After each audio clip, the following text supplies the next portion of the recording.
Hola, muy buenas tardes a todos. Es un gusto tenerlos en este Dominio en tu School. Mi nombre es Eva Villagrán y estaré apoyando al ingeniero Fernando Arambarri, quien es el especialista en productos del área de seguridad de Omron. Antes de comenzar, me gustaría comentarles sobre la dinámica que tendremos a lo largo de la presentación. Esto con la finalidad de que tengamos una buena fluidez en el tiempo y podamos abarcar todos los temas de la agenda. La presentación está dividida en secciones. Al finalizar cada sección se abrirá un espacio para que externen sus preguntas y puedan ser resueltas. Si en el transcurso de la presentación surgen dudas, las pueden escribir en el chat. Con gusto las estaré resolviendo y de ser necesario las leeremos al final de la sección para que el especialista las resuelva. La finalidad es que conozcan el portafolio que ofrece Omron. Si tuvieran alguna oportunidad referente a algún proyecto o están interesados en conocer precios y existencias de algún equipo en particular, se pueden acercar a su asesor de Dominion o al final de esta plática se les proporcionará un correo donde les puedan escribir. Sin más preámbulo, les doy la bienvenida y Fer, es todo tuyo el foro. Muchas gracias, Eva. Buenas tardes a todos. Me presento nuevamente. Soy Fernando Arambarri, encargado de la parte de producto de seguridad en Omron. Y como bien comenta Eva, el día de hoy vamos a ver, sí, productos, pero antes una parte interesante, la introducción a seguridad. ¿Por qué nos interesa y por qué es importante implementar la seguridad en las empresas en México y, bueno, en prácticamente cualquier lugar de trabajo, ¿no?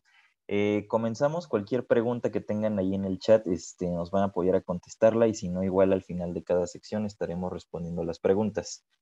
Comenzamos. Bueno, primero que nada, lo que mencionábamos, ¿no? Vamos a hablar de producto, pero la seguridad es una oportunidad, no un costo, no un gasto.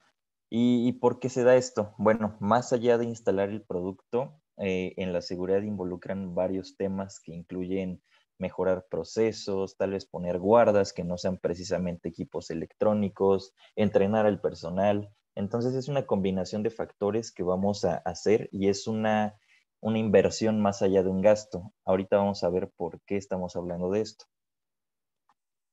Primero que nada hay que ver por qué la gente tiene accidentes en sus lugares de trabajo, ¿no? Tenemos que el 80% de los empleados tiene menos de un año en el empleo, es decir, aún no tiene la experiencia suficiente. Número dos, no cuentan con la capacitación suficiente y esto es muy común, ¿no? Por ahí me tocó en un curso con una empresa, decían, sí, es que únicamente ya se entrenan para presionar botones, ¿no? Y probablemente ese es el trabajo, sí, pero hay que ir un poquito más allá. Las personas tienen que conocer las máquinas, tienen que conocer más allá los procedimientos, se les tiene que dar una mejor capacitación. Tres es que los manuales e instrucciones no vienen en español, seguramente vienen en el idioma de las máquinas donde fueron fabricadas, Japón, China, Estados Unidos, Alemania, etcétera. Por lo tanto, no se hace la traducción correspondiente. Según el Instituto Mexicano del Seguro Social, en un año ocurrieron 411,000 accidentes de trabajo, 62% son hombres, 32% mujeres, y podemos ver que la mayoría de los accidentes se den personas jóvenes de 25 a 34 años.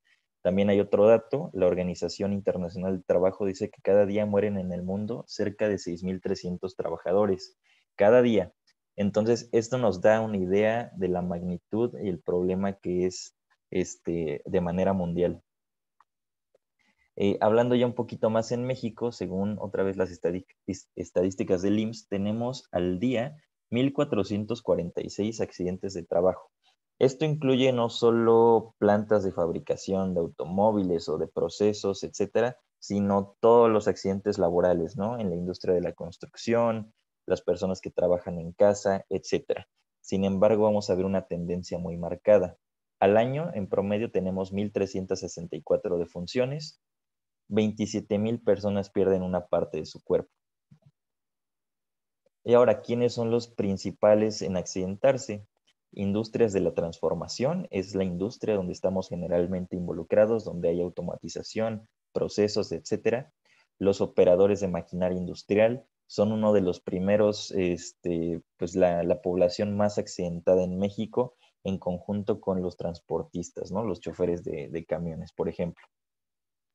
¿Y cuáles son las causas ya que hacen esto? Bueno, que cuando estamos trabajando con las máquinas, no aseguro bien las piezas o tal vez ya me confío y tomo ahí un pequeño riesgo Esas faltas de atención o de seguimiento al procedimiento hacen que sean pues causados los accidentes.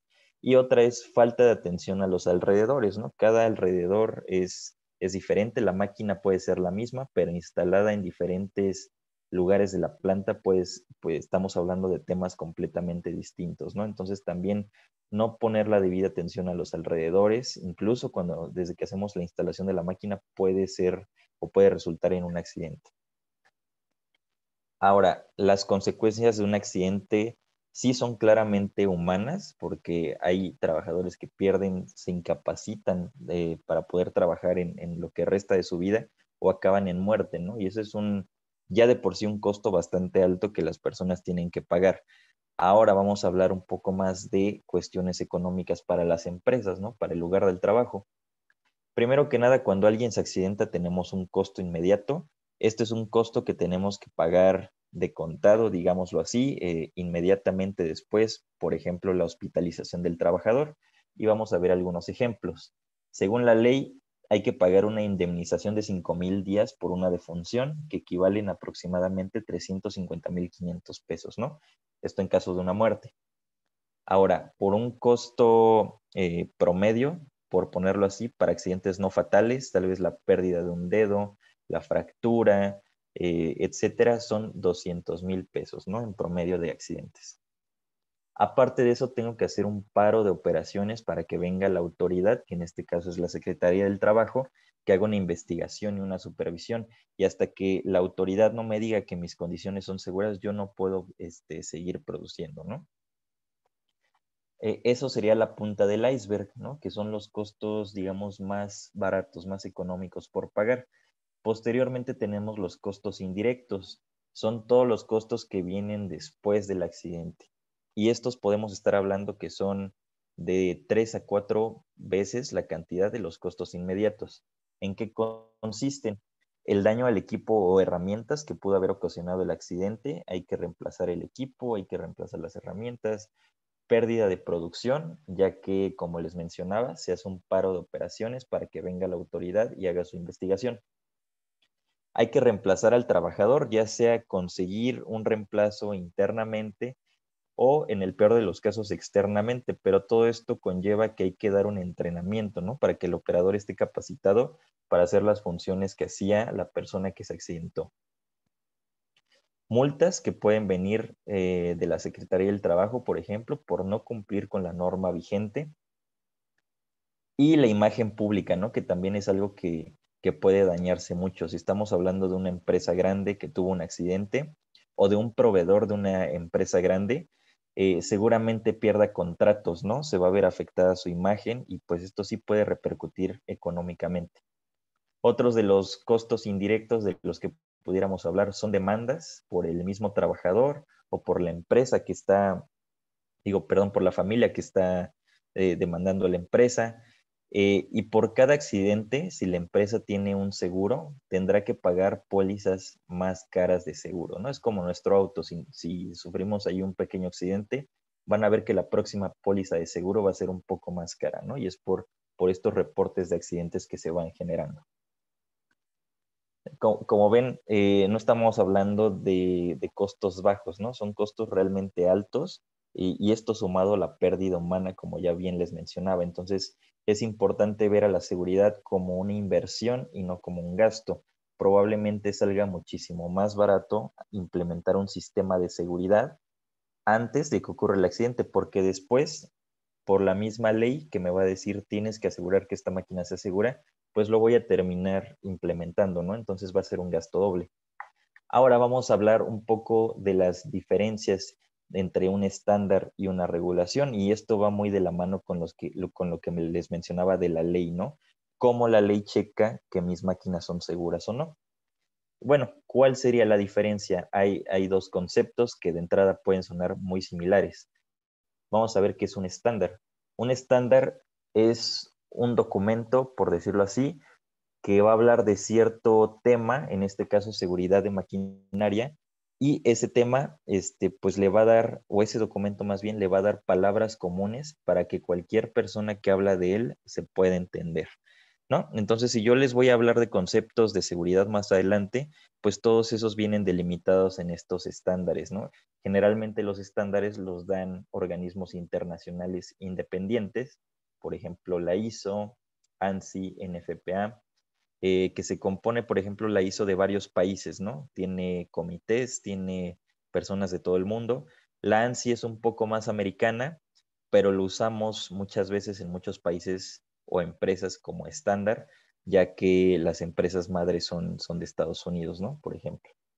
Estos estándares, como les digo, son para hablar de algo en común. No es forzoso que lo sigamos, no, pero generalmente los países adoptan o toman referencia de estos estándares y ahorita vamos a ver por qué.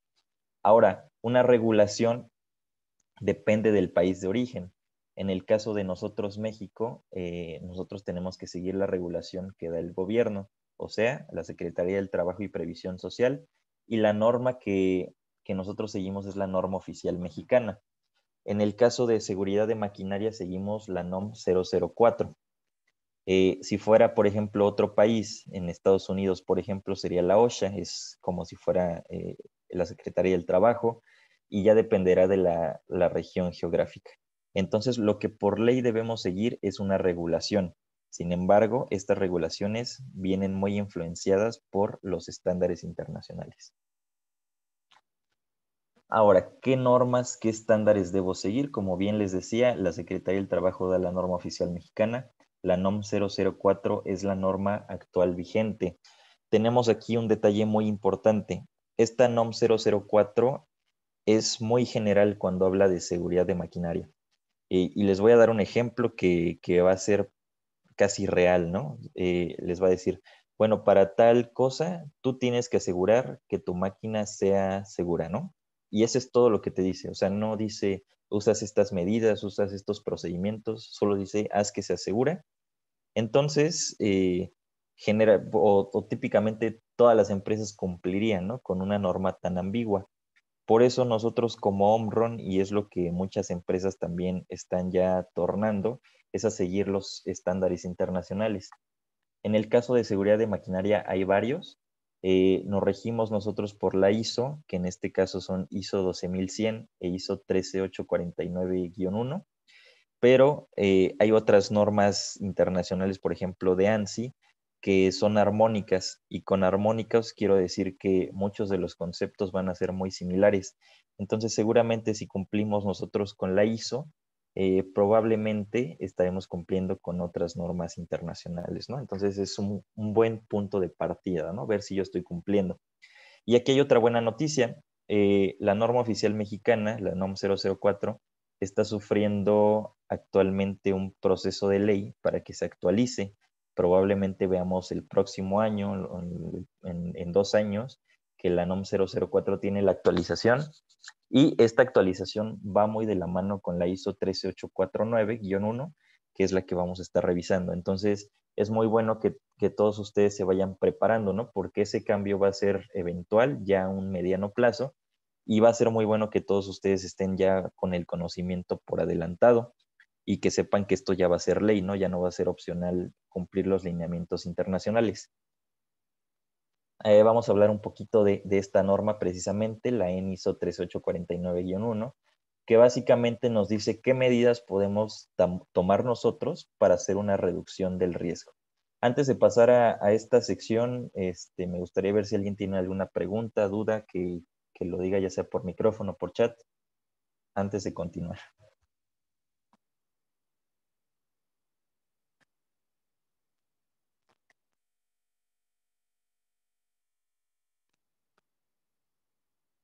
Parece que no. Bueno, entonces seguimos con la siguiente sección. Igual si quieren dejar sus dudas ahí en el chat, al terminar esta sección, la respondemos. Dentro de la normativa hay que hablar de pues ciertos significados, ciertas definiciones que hay que tener bien claras. Y hay que saber, por ejemplo, desde qué seguridad a qué es un peligro, qué es un riesgo. Hay que tener bien diferenciados estos conceptos.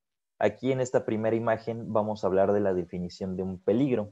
Peligro es una fuente potencial de daño, algo que me puede ocasionar un daño. El peligro siempre puede estar ahí permanentemente expuesto o puede ser algo que aparezca inesperadamente. Vamos a hacer un ejemplo bien sencillo. Tenemos un tiburón en un estanque, en una alberca. El tiburón es el peligro, ¿no? Es la fuente potencial de daño, es lo que me puede dañar, me puede morder, me puede ahogar, no sé yo. Ahora, vamos a pasar a otra definición bien interesante que es el riesgo. Riesgo es la combinación entre la probabilidad de que ocurra un daño y la severidad del daño. Entonces, por ejemplo, si está el tiburón en esa alberca y yo me meto a la alberca, pues existe un riesgo alto de que yo sufra un accidente, ¿no? Porque es muy probable que ese tiburón me muerda porque está suelto y que la severidad del daño también sea alta porque pues me puede hacer como en esta foto, ¿no? Entonces ahí estamos hablando de un riesgo alto. Recuerden, es una probabilidad de que ocurra un daño y qué tan severo es este daño. Ahora piénsenlo así, si el tiburón dentro de la alberca está dentro de una jaula, estamos hablando de que el peligro está contenido. Entonces, si yo me meto a la alberca, pues ya el riesgo bajó, pues potencialmente mucho, ¿no? Porque mientras yo no me acerque a esa jaula, pues el tiburón no va a tener acceso a mí. Entonces, este es un ejemplo muy sencillo, pero muy eficaz a la hora de explicar la diferencia entre un peligro y un riesgo, ¿no? Que puede haber confusiones a veces. Ahora, van a ver que la normativa se va a centrar mucho en la reducción de riesgos, que esa siempre va a ser pues el tema central, ¿no? Peligros siempre van a existir, lo ideal sería eliminarlos, sí, pero no siempre podemos eliminar un peligro. ¿Por qué no podemos eliminar un peligro? Por ejemplo, hablando de una prensa hidráulica, el peligro es de que la prensa me aplaste las manos, ¿no? Por ejemplo. Sin embargo, esta misma prensa, pues es la que me hace el proceso, ¿no? Yo no puedo eliminar mi proceso porque si no, no habría empresa. Entonces, la forma que podemos hacer es hacer la reducción del riesgo siempre y cuando yo no pueda eliminar el peligro. Para eso la norma establece ciertos procedimientos que llamamos jerarquías de control. Estas jerarquías de control van desde lo que es más efectivo, lo que funciona mejor, hasta lo menos efectivo. Y vamos a hablar de ellas. Lo más efectivo de principio sería algo que se llama diseño.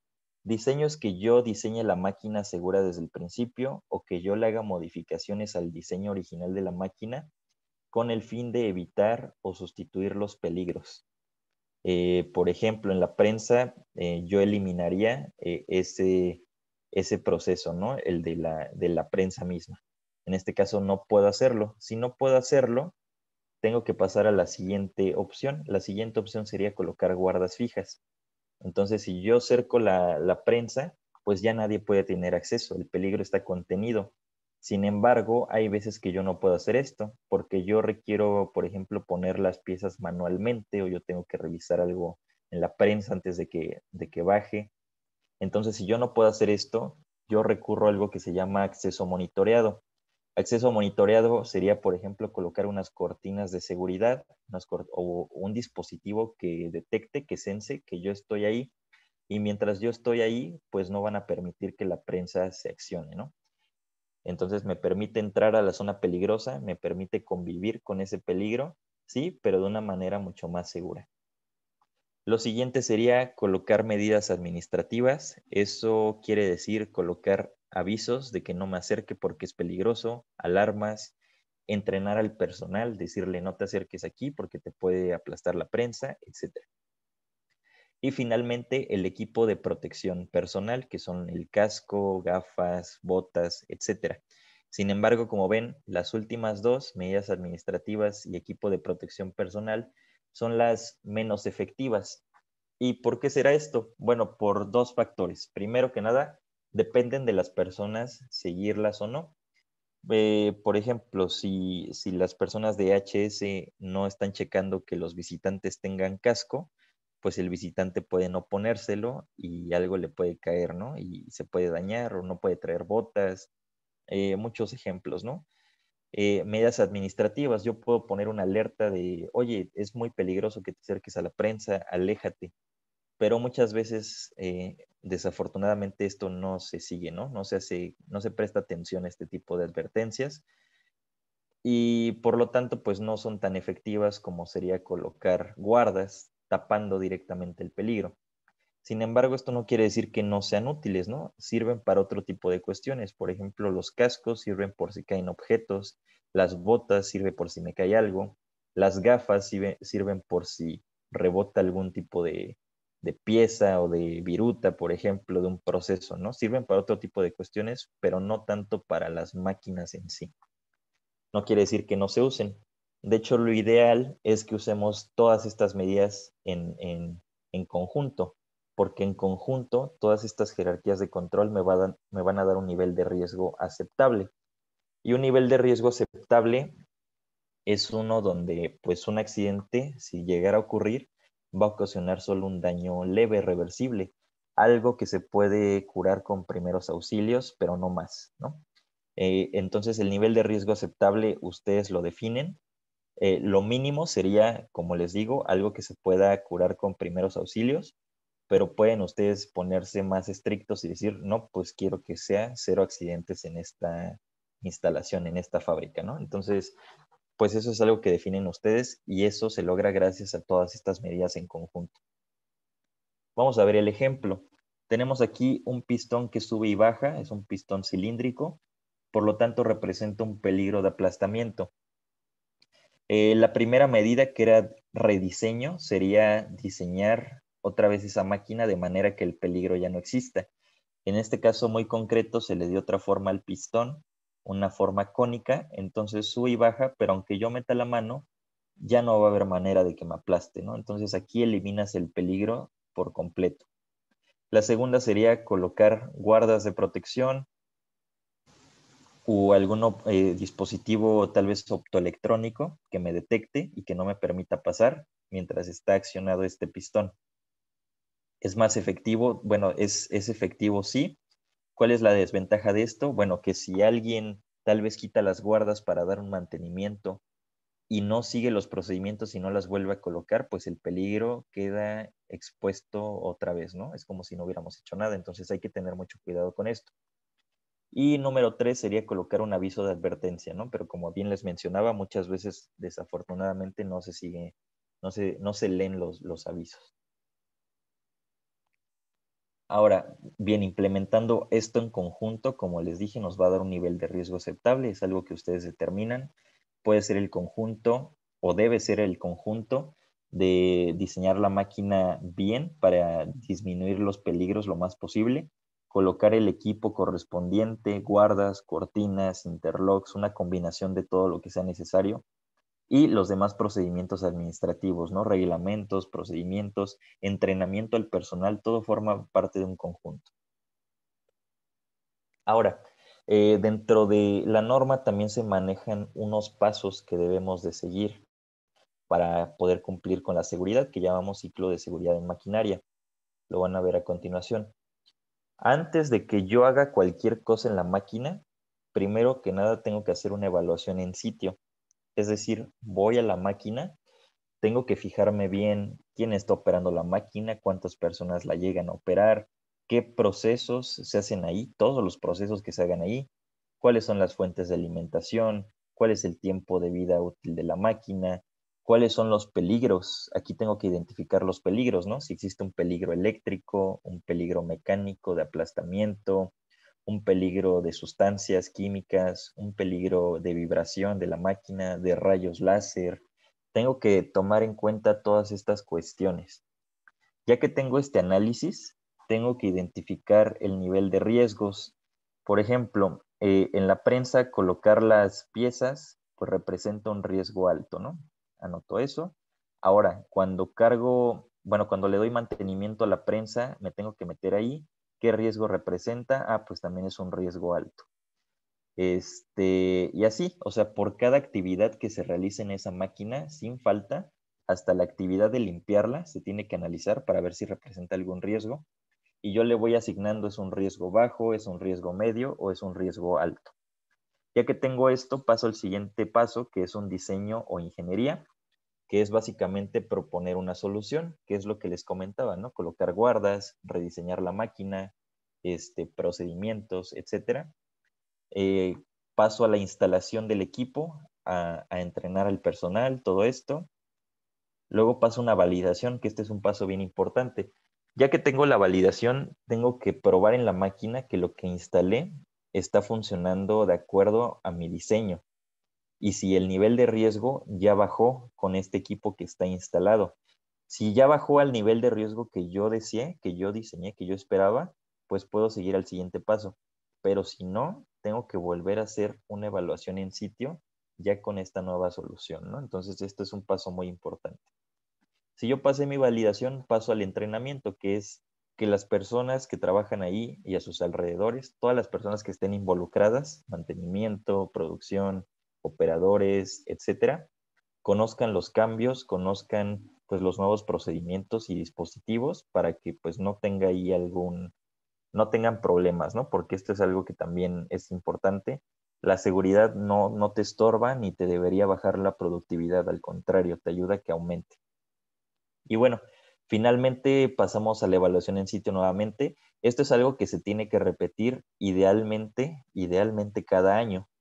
¿Y por qué cada año? Bueno, pues las máquinas sufren desgastes, ¿no? Sufren desgastes mecánicos, a veces en los mantenimientos se cambian piezas, entonces de esto siempre hay que estar muy al pendiente, ¿no? La máquina de hoy no es la misma de hace un año, ni la misma del próximo año, entonces siempre hay que estar considerando esto y tenerlo ya como una prioridad. Y bueno, dentro de lo que hacemos en la máquina, hacemos esta tablita que nos da la ISO, y esta es una tabla que nos ayuda a sacar algo que se llama nivel de rendimiento o performance level requerido. Ahí lo podemos ver PLR. Y ese performance level o nivel de rendimiento lo podemos traducir como un riesgo bajo, un riesgo medio o un riesgo alto. Vamos a hacer un ejemplo con la prensa. Vamos a evaluar aquí la actividad de colocar piezas en la prensa, ¿no? Para iniciar el proceso. Entonces, meter las manos en la prensa, ¿qué es lo que podría pasar? Pasamos a S1 y S2. S quiere decir la severidad del daño. S1 es un daño reversible que se puede curar, se puede atender con primeros auxilios. S2 quiere decir es un daño ya irreversible, más grave, a partir de una fractura, una amputación o la misma muerte. Entonces la prensa pues me puede cortar, ¿no? Un brazo, una mano. F es la frecuencia de exposición. F1 estamos hablando de que en menos de 10 minutos de una hora, yo estoy en contacto con la prensa. F2 quiere decir que más de 10 minutos en la hora, yo estoy en contacto con la prensa. Si es mi estación de trabajo, pues yo estoy más de 10 minutos ahí, ¿no? Entonces sería F2. Y P es la probabilidad de que ocurra el accidente. P1 quiere decir que la probabilidad es baja. ¿Por qué? Porque la prensa se mueve muy lento o porque hay un equipo de protección que pueda permitirme evitar el riesgo o el accidente, perdón, ya me expuse. P2 quiere decir que una vez expuesto ese peligro, ya me accidenté porque no hay nada que lo detenga, ¿no? La prensa es muy rápida, no hay equipo de protección, etcétera. Supongamos que esta es una prensa que no tiene seguridad, sería P2. Eso me lleva como resultado un performance level E. Y como pueden ver a la derecha, el performance level E quiere decir que tenemos un riesgo alto. Entonces, de acuerdo a esto, nosotros tenemos que proponer una solución que esté acorde a este nivel de riesgo, una solución más sofisticada. Generalmente ya en automatización implementamos lo que se llama función de seguridad, que consta de una entrada, una lógica y una salida, como si fuera control convencional. Pero aquí dentro de la entrada, lógica y salida vamos a hablar de arquitecturas de seguridad. Una arquitectura de seguridad es básicamente qué componentes voy a utilizar y cómo los voy a conectar para que sean confiables. Por ejemplo, vamos a hacer aquí una pequeña homologación de las arquitecturas de seguridad con unas casas, ¿no? Casas que uso para habitar, para vivir, etc. Entonces tenemos diferentes categorías, categoría 1, categoría 2, categoría 3 y 4. Y aquí bien dice, ¿no? Se basan en el propósito, nivel de peligro, tamaño de la máquina, frecuencia de uso, etcétera. Por ejemplo, tenemos categoría 1, que es la categoría más básica, una casa de campaña. En una casa de campaña, pues no estamos mucho tiempo, ¿no? Se usa para una noche, 2 noches máximo. Ahora, la casa tiene buenos materiales, sí, porque pues tiene plástico impermeable, tiene varillas de aluminio que permiten que se sostenga, etcétera. Entonces les permite ser resistentes de una manera moderada al clima, ¿no? A una lluvia, por ejemplo, al aire. Pero ya para un huracán ahí sí no aguantaría, ¿no? Entonces esto se usa para riesgos bajos. Pasamos ahora a categoría 2, tenemos una casa de madera. Tiene mejores materiales porque son más resistentes, es decir, las vigas de madera. Está construida de una manera un poco mejor. Entonces puede resistir tal vez tormentas más duras. Un huracán probablemente sufra daños, pero tal vez lo aguante. Y bueno, habitamos mucho más tiempo directamente en la casa, ¿no? Entonces esa sería la diferencia. Ahora, categorías 3 y 4 que se usan para los riesgos más altos, es un edificio de oficinas, tiene mejores materiales, vigas de acero, concreto, tiene mejores cimientos, pero una diferencia fundamental es que en este edificio de oficinas, generalmente estos edificios tienen sistemas de monitoreo, es decir, ellos dan mantenimiento a las tuberías, a la electricidad, a los cimientos, de manera programada, ¿no? No se esperan a que se rompa algo, a que se descomponga el aire acondicionado, etcétera, sino que constantemente están haciendo esta revisión. A diferencia de una casa de madera, que nosotros, si viviéramos ahí, no haríamos pues ninguna reparación hasta que ocurra, ¿no? Que se descomponga algo generalmente. O si lo llegáramos a hacer periódicamente, sería con una periodicidad de tiempos más largos, ¿no? O sea, menos veces. Esa es la diferencia y eso es lo que hacen los dispositivos de seguridad en categorías 3 y 4. Es decir, ellos están revisando a sí mismos que estén funcionando de manera correcta. En el momento que ellos detectan alguna falla que pudiera comprometer el sistema, ellos van a avisar para que la máquina no pueda encender hasta que todo esté corregido. Vamos a ver ahora cómo se conecta. Por ejemplo, tenemos categoría 1. Aquí pudiera ser un dispositivo de seguridad, que es un switch de puerta, un contactor, que es de seguridad, conectados así directamente. Tal vez pudiera llevar aquí una lógica de seguridad o no, pero todo es a canal simple, ¿no? ¿Cuál es la desventaja de esto? Pues la manera en que está configurado, tengo buenos elementos, buena construcción, sí, pero así como está conectado no me ayuda mucho, ¿no? O sea, sí va a funcionar, pero no es tan confiable. Y ahorita vamos a ver por qué. Avanzamos a categoría 2. En categoría 2, vean, tengo el switch de puerta, tengo un dispositivo de lógica de seguridad, tengo el mismo contactor. Aquí la ventaja es que tiene algo que se llama monitoreo. Monitoreo es esta señal que sale del relevador de en medio, pasa por los contactos del contactor auxiliares y regresa. Entonces, esta es la manera en que la lógica está revisando que la salida esté funcionando correctamente. ¿Cómo hace esto? Pues si se quedan pegados los contactos de la salida, si se funden, esta señal ya no va de regreso. Por lo tanto, él se daría cuenta que algo anda mal, no te dejaría reiniciar la máquina. Hace lo mismo exactamente con este switch de puerta. Aquí no se puede ver muy bien, pero manda una señal que sale del relevador, no sale de 24 volts, sale del relevador. Es un tren de pulsos, pasa por el contacto del switch y regresa, ¿no? Entonces es como un circuito cerrado, que todo sale del relevador. Entonces esto te da una capacidad de diagnóstico. Si cualquier dispositivo a la entrada o a la salida ya no está funcionando correctamente, él te lo va a hacer saber y no te va a dejar iniciar la máquina porque pudiera ser una condición peligrosa. Pasamos a categoría 3. Aquí estamos hablando ya de un sistema de control confiable. Tiene 3 características muy importantes: dualidad, diversidad y diagnóstico. Dualidad quiere decir que ahora en vez de una señal tengo 2 señales. Por ejemplo, en mi paro de emergencia, si antes tenía un contacto normalmente cerrado, ahora tengo dos. En el switch de puerta lo mismo, a la salida también tengo dos contactores. Diversidad quiere decir que hay diversidad en las tecnologías, en los lotes. Por ejemplo, si tuviera varios switches de puerta, lo mejor sería que tuvieran diferentes lotes, ¿no? ¿Por qué? Porque si algún lote sale pues defectuoso, es menos probable que fallen todos al mismo tiempo que si fueran diferentes, ¿no? Diversidad en tecnologías, que hay dispositivos electrónicos, electromecánicos, etcétera, y también incluso las señales son diferentes. Por ejemplo, aquí tengo dos señales de entrada y les dije que es un sistema retroalimentado, o sea, sale del relevador, pasa por los contactos y regresa al mismo relevador.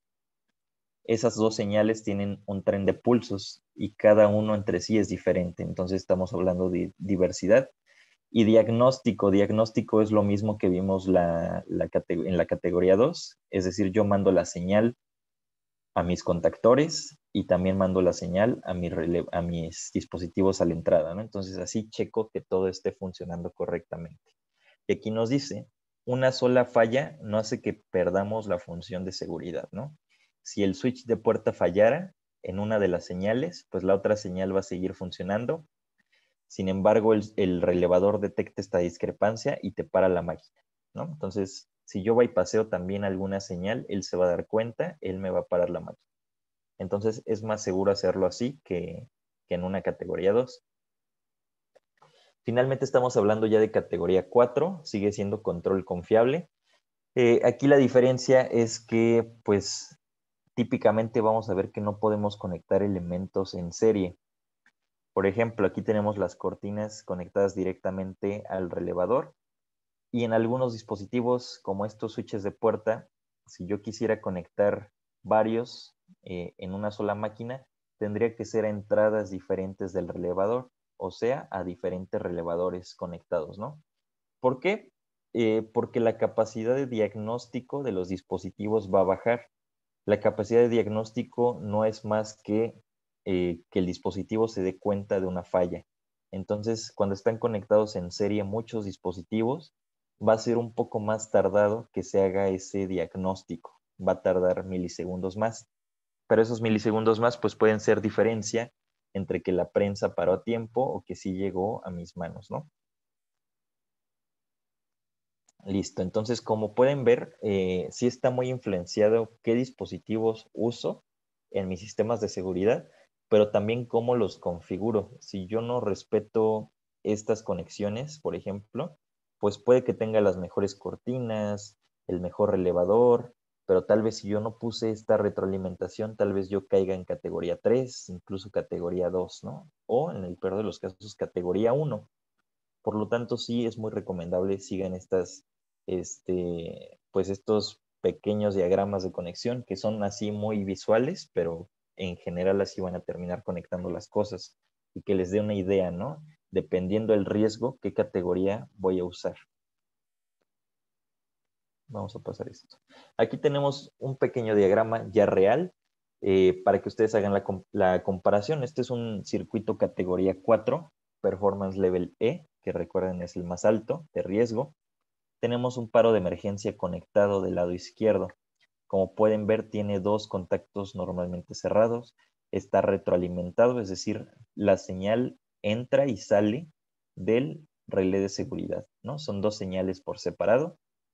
Tengo mis dos salidas KM1 y KM2 que son de seguridad y tengo también aquí un circuito de retroalimentación, el que dice feedback loop. Es ahí la señal que está checando el relevador, ¿no? Si algo falla aquí en los contactores, esto no se cierra otra vez, por lo tanto, el relevador se da cuenta, no te deja iniciar la máquina nuevamente hasta que tú corrijas el problema. Listo. Bueno, pues esto sería la introducción de normativa. El mensaje es, hagan una evaluación de riesgo en sus máquinas, identifiquen qué riesgo tienen y acorde a eso, vean una solución en conjunto, tanto de dispositivos de seguridad como con guardas, como con procedimientos, pero implementenlos de manera correcta, ¿no? Siguiendo los parámetros que establece la normativa para que ustedes no se hagan de una sensación falsa de seguridad, que muchas veces llega a suceder, sino que un sistema sea de verdad confiable. No sé si hasta aquí tienen dudas antes de que pasemos con la parte de aplicaciones.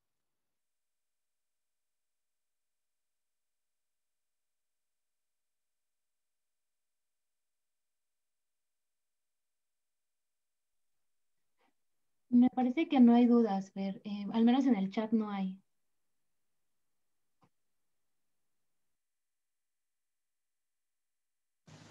Perfecto. Bueno, pues continuamos. Ya lo que sigue van a ser un poco más de aplicaciones.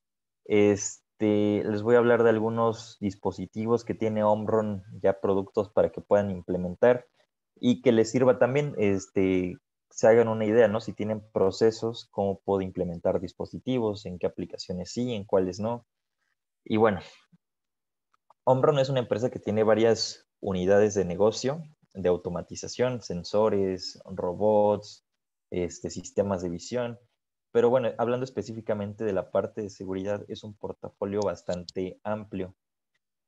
Tenemos desde los dispositivos más comunes, que son los tres de la izquierda, cortinas de seguridad, escáner de seguridad, todo lo de interlocks, la parte de control de seguridad, desde un relevador, el más sencillo, hasta un PLC de seguridad modular. Y bueno, otros dispositivos como paros de emergencia, cortinas perimetrales, etcétera, ¿no? Vamos a hablar aquí de los tres más importantes, en este caso cortinas, escáner e interlocks. Fernando, antes de continuar, han surgido unas dudas para ya cerrar con el tema introductorio. Nos pregunta Arturo Juárez que dónde pueden descargar la norma ISO para seguridad. Bueno, la norma ISO no es algo que podamos descargar de manera gratuita en Internet. Sí lo pueden encontrar, pero yo les recomiendo que lo puedan comprar, ¿no? Se meten a la página de ISO, si quieren les puedo buscar el link ya que acabemos la junta, y ahí les salen todas las normativas que maneja ISO. Entonces tiene un costo, yo creo que no considero que sea un costo tan elevado. Si lo compran como empresa, pues les puede servir a todos sus departamentos, ¿no? De IHS, de mantenimiento, etcétera, para que puedan implementar esto. Les repito, las normas ISO generales, las que hablan de todo seguridad, son ISO 12100 para análisis de riesgo y la ISO 13849-1. Eso les hablan así en general. A partir de ahí, según sea el caso específico de sus máquinas, va a haber otras ISOs. Si ustedes tienen prensas, va a haber una ISO que es para prensas. Si tienen robots, va a haber otra ISO que es para robots. Entonces, pues yo les recomiendo que empiecen por esas dos que les mencioné, y de ahí para adelante, ¿no? Gracias. También comenta Alex. Entiendo entonces que prácticamente si cumplo con la ISO, cumplo con toda la normativa de México. Es correcto, incluso estás más, más completo, ¿no? Que la normativa de México. Yo nada más te sugeriría revisar en qué ISOs estás cumpliendo, porque como comentaba, hay varios, ¿no? Ahí está la norma general, pero podemos ir a lo más específico. Entonces, si yo puedo cumplir con la 13849, pero si tengo un robot y tal vez no estoy implementando ahí todo, pues me conviene también cumplir con la de los robots, ¿no? Para ir más a fondo y cumplir ya no solo con la parte de seguridad, pero incluso también para mis aplicaciones, ¿no? Que esté todo, pues estandarizado. Pero sí, o sea, si ya siguen estas normas internacionales, muy probablemente están, pues en mejor posición que la norma oficial mexicana. Ok, te agradecen. Creo que ya no hay otra pregunta pendiente. Perfecto. Bueno, pues seguimos aquí con la parte. ¿Cuál sería la de robots? Ahí me parece que es la RIA B11.01. Permíteme ahorita que acabemos la presentación, aquí la tengo anotada, te la paso, ¿no? Excelente. Ok, bueno, empezamos con cortinas de seguridad. Les voy a presentar la serie de Omron, pero antes vamos a ver algunas cosas que hay que tener en cuenta para implementar cortinas de seguridad. Para quien no haya implementado cortinas o quien no las haya visto, son dispositivos optoelectrónicos que consisten en un emisor, un receptor. Son estas barras amarillas que pueden ver aquí en la imagen. Entonces se emiten varios haces de luz. Cuando yo interrumpo el haz de luz, la señal que ellos mandan a la lógica de seguridad se interrumpe y en ese punto empieza o se debería detener la máquina, ¿no? Entonces es básicamente para detectar cuando alguien o algo ingresa a una zona peligrosa. Ejemplos de aplicaciones comunes, muchas veces celdas robóticas, las mismas prensas que les comentaba, ¿no? ¿Por qué usar, por ejemplo, cortinas de luz en vez de una puerta? Bueno, pues porque las cortinas de luz nos permiten un acceso transparente a la máquina o la zona peligrosa. En la prensa, imagínense tener que abrir y cerrar una puerta cada que colocan una pieza, pues sería tardadísimo, ¿no? Con las cortinas lo puedo hacer de manera más sencilla y de una manera segura. Existen diferentes tipos de cortinas de seguridad. Primero que nada, hay que ver la altura de la cortina. Hay desde 16 centímetros hasta 2,5 metros y se pueden conectar incluso más en serie. Pero bueno, hay que primero determinar la altura de la cortina y hay que determinar la resolución. Hay resolución de 14 milímetros, que es para dedo, y hay resolución de 30 milímetros, que es para mano. Y con resolución me refiero a la separación entre los haces de luz. Por ejemplo, en una de dedo, la de 14, en cualquier punto que yo meta mi mano me va a detectar. En la de mano, pues sí puedo ser más exacto y tal vez pasen mis dedos si me pongo justo en medio de los haces de luz, pero ya que pasa mi mano, sí me va a detectar, ¿no? Ahora hay otro tipo de cortinas que son cortinas perimetrales o de área, que son cortinas que tienen los haces más separados, pero estos se usan en extensiones mucho más largas de espacio para detectar accesos. Y las otras se usan para colocarse más cerca del punto de operación, que es donde ocurren los procesos, donde está el peligro. Ahora, cuando tenemos cortinas de luz, hay que calcular la distancia a la que colocamos las cortinas. Y esto es muy importante porque muchas veces nada más se colocan cortinas por colocar, ¿no? Y esto me gusta hacer mucho énfasis. Es bien importante, como les decía, no crear una sensación falsa de seguridad. Y aquí vamos otra vez a lo de las normas, ¿no? Existen diferentes normas.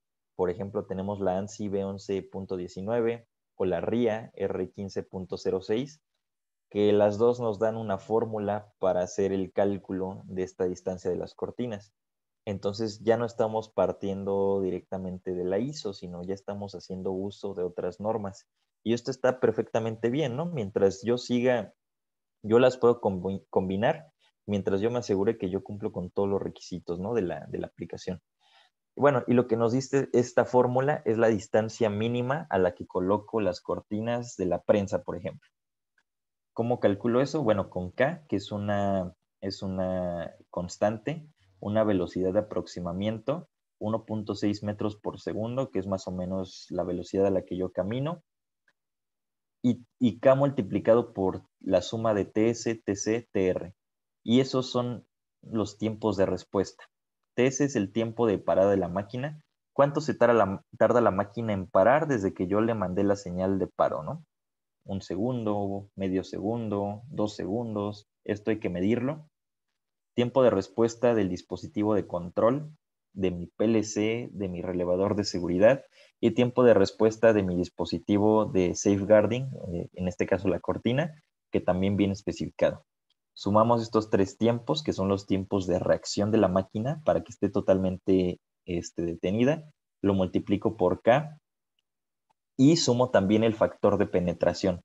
Factor de penetración es qué tanto puedo pasar yo a la zona peligrosa antes de ser detectado. Esto es importante porque muchas veces colocamos cortinas muy cerca del peligro. Entonces yo atravieso las cortinas y sí van a mandar a parar la máquina, pero si no las calculé bien, la distancia, pues puede que yo llegue a la zona peligrosa cuando aún se está moviendo. Entonces, por eso hay que hacer este cálculo, para que cuando yo llegue a la zona peligrosa esté totalmente detenida. Ahora, ¿por qué hacemos el factor de penetración? El factor de penetración es qué tanto puedo pasar yo antes de que me detecte. Si yo no hiciera eso y pongo diferentes modelos de cortina, pues miren, va a haber un punto en el que yo entre en contacto con la zona peligrosa. Por lo tanto, sí tengo que hacer una diferenciación según el dispositivo. Y vean cómo influye, ¿no? En la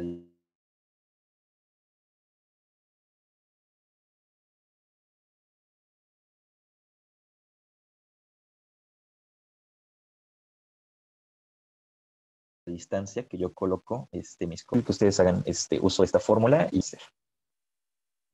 ya hablando de las cortinas que tiene Omron, les voy a mostrar algunas características. Tenemos la nueva serie que es F3SG4SRA. Estas cortinas tienen algo muy interesante, ¿no? Además de toda la funcionalidad básica, que es que te detecte lo que platicábamos, tienen herramientas que nos ayudan pues, a ser más eficaces a la hora de instalarlas, a la hora de darles mantenimiento, y también incluso me pueden ayudar con la parte de toma de decisiones, ¿no? Ya para la parte de gerencia. ¿Cómo hacen eso? Bueno, primero que nada, tengo unos LEDs que están en toda la cortina y estos LEDs me ayudan a saber si la cortina está bien alineada o no, o si está sucia o está muy limpia, etc. Por ejemplo, verde quiere decir que la cortina está alineada. Naranja quiere decir que la cortina tal vez está un poco desalineada. Sin embargo, sigue mandando la señal, es decir, la máquina no se para. Entonces, esto me ayuda mucho para darle mantenimiento o alinearla antes de que ya de plano sí me pare la máquina, ¿no? Entonces, tomo yo ahí una acción preventiva. Y rojo quiere decir que ahí sí la cortina está bloqueada o está muy chueca. En ese caso, la salida de seguridad sí para la máquina. Lo interesante de estos colores es que aparte de que son tres, muchos otros modelos nada más traen verde y rojo, es que estos LEDs son por secciones. Es decir, me dice exactamente dónde la cortina está o bien alineada o está chueca o está interrumpida. Hay otras cortinas que todo se pone rojo o todo se pone verde. Aquí te va a decir exactamente dónde está el problema.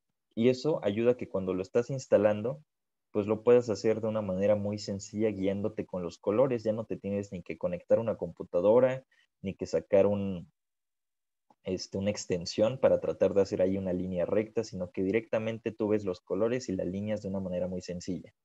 El color naranja para dar el mantenimiento si se está ensuciando, si tuvieran ahí un proceso de soldadura, pues también pueden tomar acciones preventivas.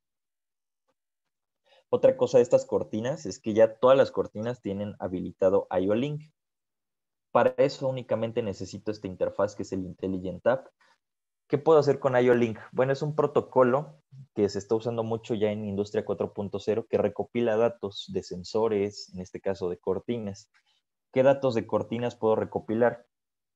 Por ejemplo, el nivel de luz de cada cortina, si está bien alineada y lo puedo poner en un HMI, si la cortina tiene algún error, cada cuánto se interrumpen las cortinas. Y por ejemplo, yo pudiera usar esta información si se interrumpen muy seguido las cortinas en cierto punto, pues para darme cuenta que algo está pasando, ¿no? Y yo revisar, hacer una inspección, si hay algún error ahí del operador o del proceso que no está funcionando bien, pues me ayuda ese tipo de información, ¿no? Y más para esta industria 4.0. Las cortinas, todo el cuerpo de la cortina, es decir, toda la barra, pues tiene un área de trabajo. Hay cortinas que tienen abajo un cuadrito. En este caso, toda la cortina pues trabaja, tiene el área de sensado. Y eso me permite que yo las instale de una manera más fácil en las máquinas. Incluso si yo las voy a conectar en serie, pues puedo colocarlas pegadas directamente una de otra. Eso me evita tener espacios muertos y es una configuración bastante sencilla. Las cortinas tienen una separación máxima de hasta 20 metros. Entonces, tal vez no los usamos a 20 metros de separación, pero eso nos habla también de la fuerza, de la intensidad de las de luz, ¿no? Va a ser más difícil que se te estén parando por polvo, por humo, etc. Como les decía al principio, tienen IO-Link. Tienen Bluetooth. Esto todavía no está disponible en México, pero esperamos que próximamente esté en Bluetooth. ¿Qué podemos hacer con Bluetooth? Pues básicamente configurar las cortinas, checarlas desde el celular, tablet o computadora, ¿no? De manera inalámbrica. Y bueno, adicional a todo esto, tienen un grado de protección IP67G. Quiere decir que aguantan muy bien el agua. Se pueden sumergir en agua, sí, no lo hagan, pero si llegara a pasarlo va a funcionar. Ahí tenemos algunos videos. La G también habla de una protección contra el aceite, entonces en ambientes complicados pues pueden resistir muy bien. Desde -30 grados a 55 grados tienen su funcionamiento. Son PNP o NPN, o sea, el mismo modelo te puede hacer las dos. Y tienen funciones tanto de muting, blanking, que son funciones que nos ayudan a deshabilitar la cortina para que pasen cajas, por ejemplo, ¿no? Ahí vemos una imagen de una cajita pasando, pero que pasen cajas, que pasen objetos de manera segura. Entonces, pues esto ayuda mucho en la productividad que les mencionaba. Todas las cortinas tienen todas estas funciones, se pueden conectar a la computadora por un cable, tienen IO-Link, tienen los LEDs, son IP67G, entonces son las cortinas más nuevas de Omron y son las más completas del mercado realmente. Igual, ya cuando tengan oportunidad, si les interesa de hablar con Dominion y pedir más información de las cortinas, pues con mucho gusto los podemos apoyar. La función de muting rápidamente es la que les mencionaba, ¿no? Les permite pasar cajas por las cortinas sin que te pare la máquina. Y esto lo hace a través de unos sensores fotoeléctricos que detectan cuando la caja va a pasar y cuando ya salió, ¿no? Se usa mucho con cajas así, con automóviles, etcétera. Listo, hasta acá no sé si tengan alguna pregunta, duda, comentario.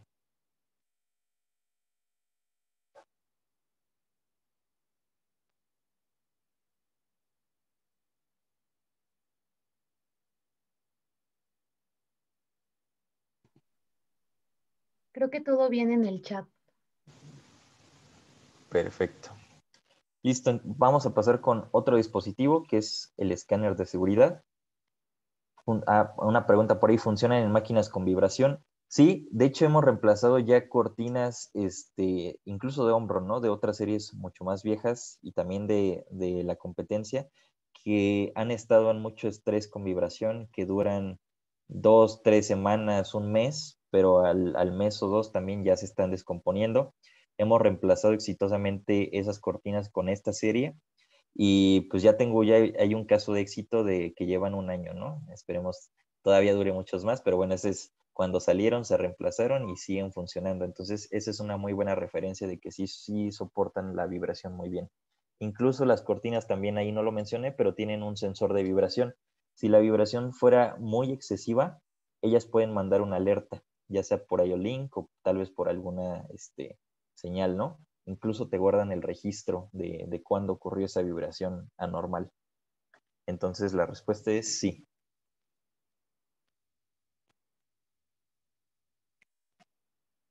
En ambientes con mucho polvo también, les digo, no hay problema, ¿no? Incluso con aceites, líquidos, agua, etcétera, no hay ningún problema.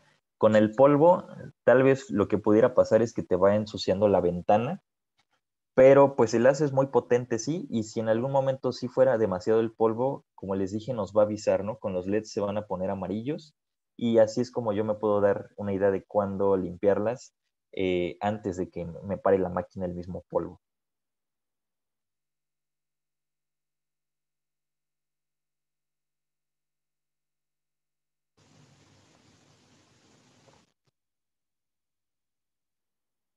Excelente. Bueno, pues pasamos con el escáner. En caso de Omron es el OS32C, escáner láser de seguridad. Vamos a ver algunas características. Primero que nada hay que definir qué es un láser escáner. Es este dispositivo que está en el centro de la imagen de la derecha. Lo que hace es proyectar un haz de luz láser en una periferia. En este caso es un semicírculo.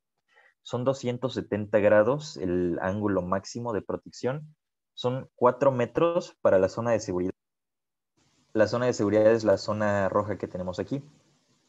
Entonces, esa zona de seguridad, si yo la piso, el escáner manda a parar la máquina. Luego tenemos dos zonas más de warning, warning 1, warning 2. Esas llegan hasta 15 metros. Esas me sirven para avisar, por ejemplo, lo puedo conectar a una salida, a un foco o a una alerta que me diga te estás acercando a la zona peligrosa, ¿no? Por ejemplo. Ahora, este conjunto de 3 zonas se llama set de zonas y el escáner puede guardar hasta 70 sets de zonas, es decir, puede tener diferentes combinaciones. Aquí, en el círculo que ven, es la distancia máxima, pero nosotros le podemos dar la forma que nosotros queramos dentro de esos rangos al escáner, ¿no? No tiene que ser necesariamente un círculo. Por ejemplo, lo podemos usar en celdas para que se adapten al marco, para evitar que alguien acceda a la zona peligrosa con los robots, en ese caso. En el ejemplo de la derecha podemos ver que tenemos zona 1 y zona 2. Entonces recuerden, el escáner puede tener hasta 70 combinaciones de zonas. Si el robot trabaja a la derecha, protejo la zona derecha. Si cambia de posición, el escáner también puede cambiar de zona de protección, ¿no? Eso lo hace mucho más flexible que otros elementos. Estas son solo 2 combinaciones, pero puede haber 70. Se usa mucho también en combinaciones con cortinas, por ejemplo, para evitar que alguien inicie una máquina mientras yo estoy dentro de la zona peligrosa. De manera única el escáner con un robot colaborativo, por ejemplo, del lado derecho. Esto es muy común actualmente, que conforme yo me voy acercando al robot, puedo ir reduciendo la velocidad del robot y cuando ya me pongo en la zona roja, puedo hacer una pausa. Ya que me alejo de la zona roja, el robot puede continuar automáticamente, ¿no? Esto es algo muy interesante que tiene mucha popularidad ahorita, entonces pues también lo pudieran utilizar si tienen robots colaborativos. Mucho se usa también con AGVs, ¿no? El transporte de materiales. Los AGVs son carritos, pero son básicamente robots móviles. Entonces también es necesario que usen seguridad, ¿no? Para que no nos atropellen, para que no haya ahí ningún tipo de incidente. Y la ventaja de este escáner es que es refaccionable, ¿no? Muchas veces lo que se pudiera llegar a dañar en un escáner es la ventana donde sale proyectado el rayo láser. ¿Por qué? Pues porque la limpiamos y tal vez ya la limpiamos con un trapo que tenía viruta y lo rayamos, ¿no? Y ya nos va a detectar la viruta, o lo golpeamos y se rompe, eso es muy común. Entonces, con otros escáneres hay que comprar, si eso pasa, hay que comprar un nuevo escáner completo, ¿no? Que no es una inversión pues tan fácil, tan económica. La ventaja de este es que es refaccionable en varios puntos, pero lo más usual es la ventana, ¿no? Que es la que se rompe, se raya, etcétera. Entonces, solo quitas 4 tornillos, pones la nueva ventana y el escáner ya está funcionando nuevamente. Entonces, eso puede representar un ahorro muy importante. Y bueno, igual si buscan más información ahí con Dominion se las podemos brindar sin mayor problema. No sé si tengan alguna duda, pregunta antes de continuar con los interlocks.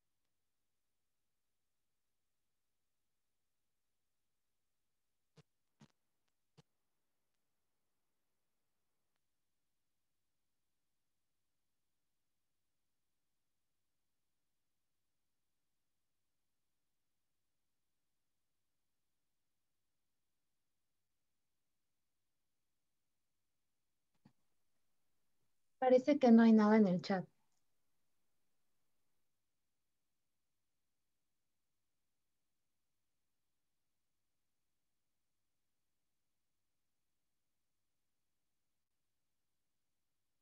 Por ahí preguntan el costo de, bueno, la refacción. Les voy a dar precios de lista aproximados, no los tengo de memoria, pero supongamos que si un escáner vale alrededor de 60,000 pesos y tendrías que comprar uno nuevo, una ventanita vale alrededor de 3,000 pesos, ¿no? Entonces, pues sí es eh, mucho más económico, ¿no? Extiendes la vida de tu escáner muchísimo más. Este bloque IO Block, ese es donde se guarda la memoria del escáner.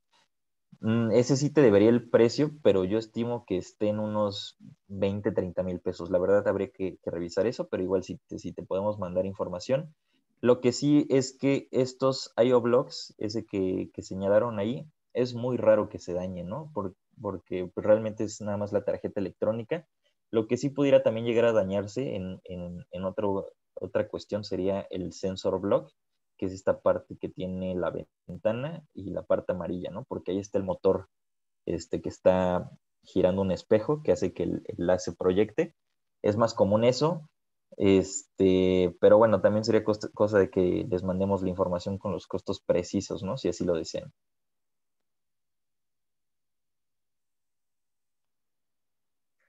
Ok, comentan al respecto que es bastante ahorro, que a veces las partes cuestan casi lo mismo que el dispositivo completo. Aquí hay Sí, otra pregunta, ay, ajá. perdón, pero me parece que ya es para el siguiente tema. Adelante, Fer. Ok.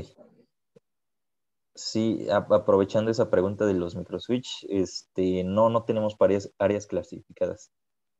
Los únicos dispositivos que tenemos para ese tipo de áreas son algunos paros de emergencia de tirón, y me parece que ya, de parte de seguridad, serían los únicos.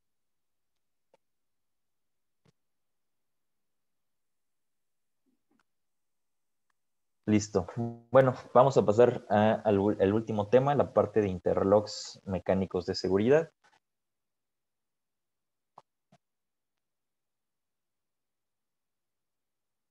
Bueno, como les dije al principio, una de las partes bien importantes es poder resguardar los peligros, ¿no? Contenerlos. ¿Cómo los contengo? Con guardas, pero a su vez estas guardas requieren pues de un dispositivo que monitoree que están cerradas o no están cerradas, ¿no? Para poder garantizar que son seguras. Entonces, pues de eso nos ayudamos de los interlocks. Los interlocks van a saber si la puerta está abierta, está cerrada, e incluso pueden bloquear la puerta, ¿no? En caso de ser necesario. ¿De qué? De zonas peligrosas, como en este caso una transmisión o la celda llena de robots. Aquí podemos ver un ejemplo, ¿no? Vemos la parte de control, que es ese gabinete amarillo, y vemos ahí, se ve un poquito, pues, pixeleado, pero eso que está señalando es un interlock. Si la puerta se llega a abrir, el interlock se separa o la llave se separa del switch, y por lo tanto, pues la puerta detecta que está abierta, no te dejará iniciar el proceso.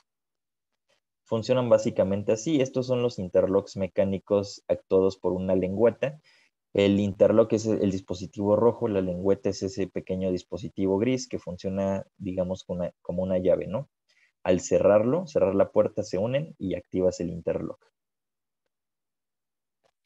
Para todo este tipo de interlocks, cualquier dispositivo que sea de puertas, se recomiendan usar tornillería especial, porque muchas veces pasa, lo más básico es que usen sensores de detección convencionales, eso está mal. A veces ya migramos a interlocks que son de seguridad, ya estamos mejor, pero colocamos esos interlocks con tornillos de cruz, ¿no? Entonces, pues cualquier persona puede acceder a un desarmador de cruz. Por lo tanto, para estos dispositivos se recomiendan este tipo de tornillos inusuales, ¿no? Que son mucho más difíciles de conseguir. Aquí no es tan fácil que cualquiera tenga acceso a estas herramientas especiales. Existen diferentes tipos de interlocks. Dentro de Omron tenemos varias series. Voy a hablarles brevemente de ellas. Este es el interlock versión Slim. Es un interlock, como pueden ver, consta del switch, consta de la lengüeta. Aparte de cerrar la puerta, te puede hacer un bloqueo de 1300 newtons, ¿no? Entonces tú ya, aunque quisieras, no pudieras abrir la puerta hasta que el proceso esté completado, por ejemplo, ¿no? También tenemos diferentes tipos de accesorio, como esta manija. Esa manija me sirve para, aparte de facilitarme el abrir y cerrar la puerta, tiene una función con esa llave que tiene ahí. Por ejemplo, si yo voy a entrar a dar mantenimiento, yo lo que hago es abrir la manija, separa la máquina, quito la llave, me la llevo conmigo dentro de la máquina, y si la llave no está colocada, nadie desde afuera me puede cerrar la puerta. Entonces, ya que yo salgo, ahora sí coloco la llave y ahora sí puedo cerrar la máquina, ¿no? Así evito que alguien me deje atrapado. Otra función es que aunque yo olvide la llave, que no debería pasar, pero bueno, si yo la llego a olvidar, yo desde dentro puedo desbloquear el interlock, y con una palanquita que tiene en la parte trasera, jalar la manija para abrir y yo mismo salirme de esa zona peligrosa, ¿no? En caso de que alguien por error me dejara encerrado. Ahora, esos son los interlocks convencionales, los más usuales. Les voy a hablar de unas que son nuevas tecnologías que también les pueden funcionar. Esas son switches de no contacto. Estos tienen exactamente la misma función, ¿no? Tenemos el switch principal, que es el que tiene el pequeño cable. Tenemos un actuador, que es ese cuadrito que pueden ver ahí junto. Cuando yo los alineo y están cerca, pues detecta que la puerta está cerrada, ¿no? Si yo abro la puerta, pues se separan y mandas a parar la máquina. ¿Qué ventajas tiene? Bueno, que estos modelos tienen codificación. Codificación ya sea RFID o magnética. Es decir, si tú con el anterior, por ejemplo, aquí vimos que tiene esta pequeña lengüeta, este dispositivo metálico, es también ya muy usual que muchos usuarios de mantenimiento o etcétera tengan estas llaves. Entonces, ellos colocan la llave y simulan que la puerta está cerrada, ¿no? Entonces, esto representa una condición muy peligrosa y por eso esta codificación. Entonces, aquí pues no le puedo poner ninguna llave, pero como tiene también magnético, si yo le pongo un imán, que es un imán X, no lo va a detectar. Si le pongo otro metal, no lo va a detectar. Tiene que ser el mismo actuador, ¿no? Entonces, esto evita que nosotros bypassemos o simulemos que las puertas estén cerradas cuando realmente no lo están, y esto ayuda muchísimo, ¿no? A que sigamos mejorando la parte de seguridad. Esto es lo que les comentaba, no puedo usar ni llaves, no puedo usar desarmadores o herramientas, tenemos mejor resistencia al bypasseo. Otra ventaja es que estos, al ser dispositivos totalmente electrónicos, eh, pues el desgaste prácticamente es nulo, porque pues no hay piezas en movimiento, ¿no? Solo se acercan y se alejan. Entonces, esto no va a pasar, me van a durar mucho más, y hay dispositivos que incluso soportan el IP69K, es decir, lavado a presión. Otra ventaja es la parte de conexión. Los podemos conectar en serie gracias a estos accesorios que son como extensiones, conectores en T, y puedo tener así varios dispositivos en una sola cadena. Eso me permite darles un mantenimiento y una instalación mucho más sencilla, ¿no? Ya no tengo que ir cable por cable. Ahora hay otro tipo de interlock que se llama interlock magnético. Este hace lo mismo, es decir, te cierra la puerta y la bloquea, ¿no? El anterior no bloquea, el anterior nada más detecta. Este sí la bloquea, pero es muy similar. ¿Por qué? Porque tiene codificación RFID. Quiere decir que si yo le pongo un imán o algo así, no va a funcionar, tiene que ser el mismo actuador. Tenemos varios modelos, acero inoxidable, plástico, metálico, y las fuerzas de bloqueo también cambian. Van desde los 600 newtons hasta los 1500 newtons de bloqueo, ¿no? Entonces, es un dispositivo pues muy difícil de abrir, y aunque lo llegaras a abrir, pues él manda la señal, ¿no? de seguridad para parar la máquina. Aparte de la codificación y aparte de la fuerza de bloqueo, la ventaja es que, mismo caso, ¿no? El desgaste es prácticamente nulo, nada más cuando se unen las caras para bloquear la puerta, que es el único contacto mecánico. Y gracias a esto me permite tener protecciones adicionales contra el agua, por ejemplo, y el lavado a presión. Entonces tenemos también modelos que son IP69K. De igual forma, son dispositivos totalmente electrónicos. Todos los dispositivos que hemos visto son totalmente compatibles con cualquier tipo de relevador de seguridad, ya sea de Omron o no. Entonces eso da también mucha flexibilidad a la hora de implementarlos. Los podemos conectar en serie hasta 20 dispositivos máximo. Y esto es lo que les comentaba, ¿no? Van a ser más resistentes que los mecánicos por el ambiente, ¿no? En ambientes donde hay agua y donde aparte hay residuos como viruta, tierra, polvo, etcétera, pues los otros se van a desgastar con mayor facilidad.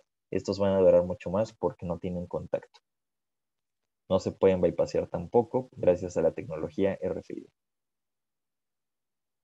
Y bueno, listo, eso sería el fin de la presentación de los productos y de la parte normativa. No sé si tengan alguna duda antes de finalizar. Yo, permítanme, voy a buscar la parte de la norma que les comentaba para que la tengan ahí anotada también. Mientras, si quieren seguir con las preguntas.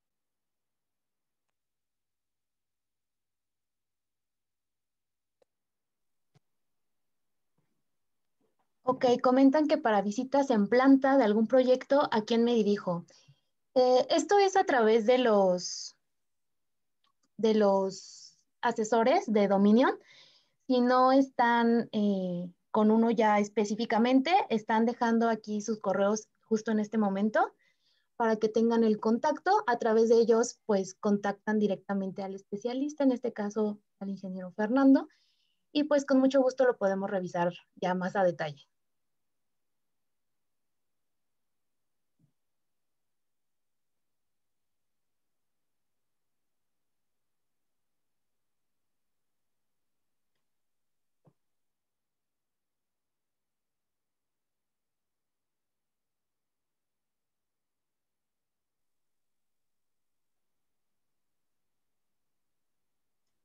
No sé si alguien más tiene alguna duda, algún comentario al respecto de la plática. Pueden activar sus micrófonos sin ningún problema.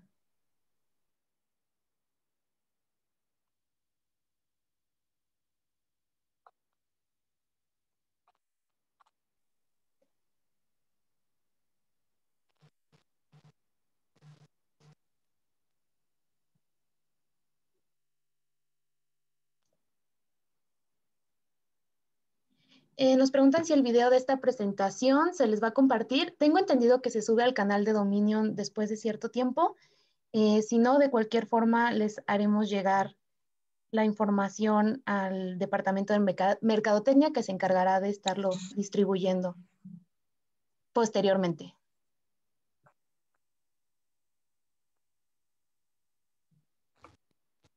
Por ahí acabo de compartir la norma de robótica, es la ANSI 15.606 RIA.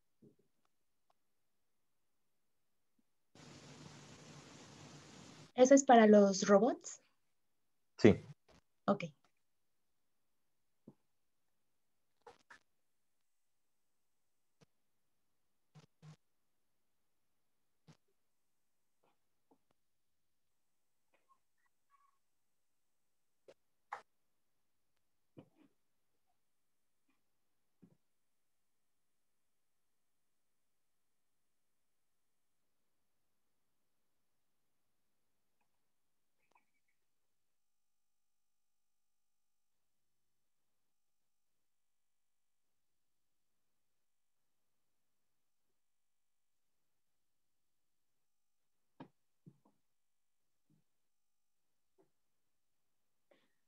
Ok, nos llega otra pregunta, Fer. Dice, según la norma, ¿en qué etapa del control va integrado el PLC de seguridad? ¿Y qué tan robusto es el PLC de seguridad? ¿Solo corta alimentaciones o también es capaz de bajar velocidad? Eso está bien interesante. Les voy a proyectar rápidamente otra vez la presentación.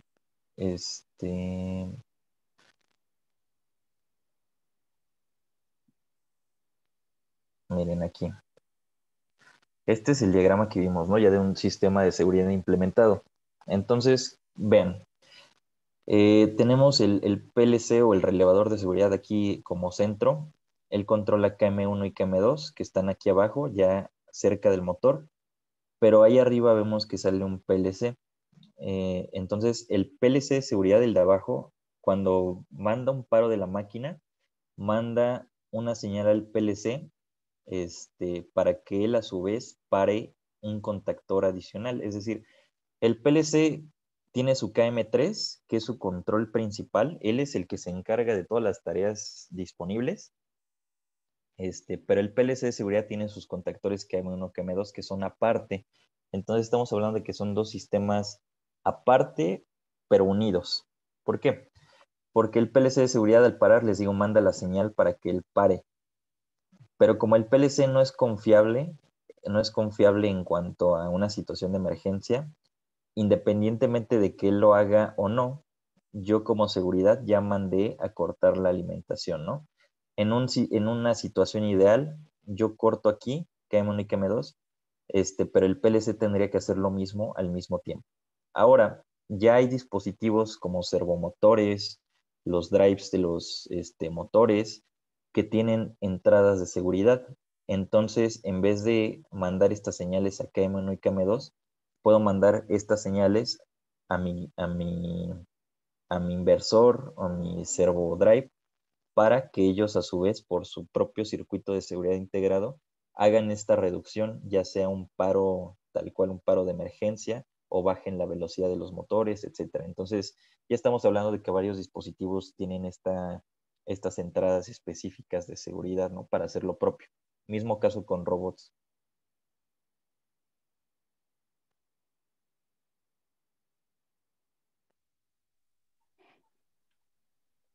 Ok, aquí hay otra pregunta. Dice, ¿es recomendable usar la arquitectura de seguridad con un relevador programable como el CEN? Por ejemplo, miren, el CEN sería un relevador, bueno, un PLC, digamos, tradicional, sería este de aquí arriba, PLC. Lo de seguridad va aparte, o sea, si el PLC no trae integrado seguridad, yo tendría que colocar seguridad aparte, como lo tenemos aquí. Pero de que se pueden hacer interfaces, se pueden hacer interfaces, no hay ningún problema.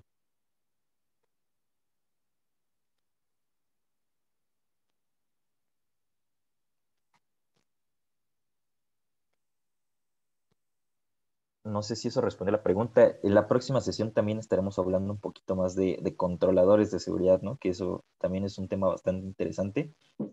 Pero sí, el mensaje sí se puede hacer, o sea, se pueden mezclar los sistemas, no están peleados uno de otro, solo sí seguridad tiene pues esa prioridad, ¿no? De que ellos sí reaccionan, los dispositivos de seguridad, los sistemas de seguridad reaccionan de manera confiable, por lo tanto es necesario colocarlos siempre.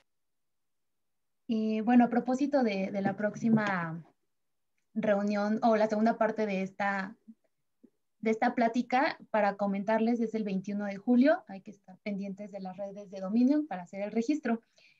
Y aquí nos surge otra pregunta, dice, ¿por qué se considera al PLC como no confiable? ¿O cuál es la diferencia entre meter dos PLC normales y que uno haga la etapa de seguridad? Eso nunca, nunca lo deben hacer. y y ahí les va, porque es súper común, ¿no? Que conectamos paros de emergencia a un PLC o cortinas a un PLC. Eso jamás lo deben hacer. El PLC y todos los dispositivos de seguridad tienen ciertas características intrínsecas desde su construcción que los diferencian uno de otros. Primero que nada, les hablaba de las señales de retroalimentación. Vean aquí el paro de emergencia. La señal no es de 24 volts ni pasa por los contactos y luego va al PLC, sino que la señal viene del mismo relevador o del mismo PLC. O sea, entra y sale del PLC. ¿Eso por qué? Porque esa señal que manda el PLC es un tren de pulsos.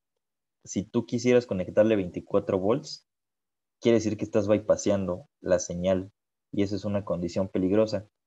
Otra cosa que hacen es que están comparando las entradas. Por eso ponemos dos entradas, porque si una se tarda más de lo normal, quiere decir que está defectuoso el switch mecánicamente.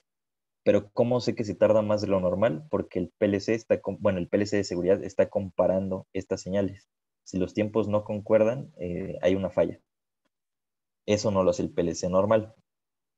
Otra es que el PLC de seguridad en cualquier situación, ya sea que esté defectuoso de fábrica, ya sea que pasó una descarga eléctrica, algún problema, etcétera, lo primero que te asegura que va a hacer es que va a parar la máquina, ¿no? Va a parar sus señales de seguridad, es lo primero que va a hacer.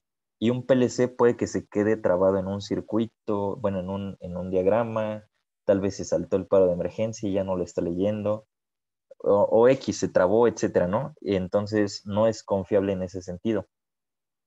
Otra cosa, los PLCs de seguridad pues tienen tiempos de respuesta mucho más rápido, ¿no? ¿Para qué? Para que pares la máquina en el momento necesario. Por eso tiene funciones más básicas en cuanto a la programación, no tiene bloques tan complejos como si lo haría un PLC convencional. De hecho, la programación no es por diagrama de escaleras, es por álgebra booleana con puertas AND, OR, NOT, etcétera, más sencilla, pero dirigido a que sean más rápidos los tiempos de respuesta, ¿no? Entonces, son diferencias fundamentales entre uno y otro. Por favor, si conectan paros de emergencia o cortinas a un PLC, busquen la manera, ¿no? De que puedan empezar a implementar seguridad con relés o PLCs de seguridad.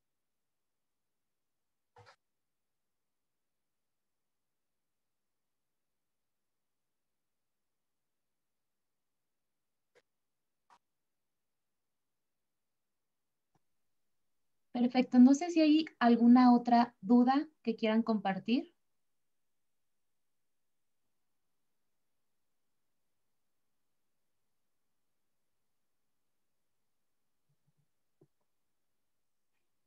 Parece que no, Fer, algo que quieras agregar. No, pues agradecerles el tiempo y espero que haya quedado un poco claro la presentación, igual que se puedan conectar a la próxima sesión para complementar.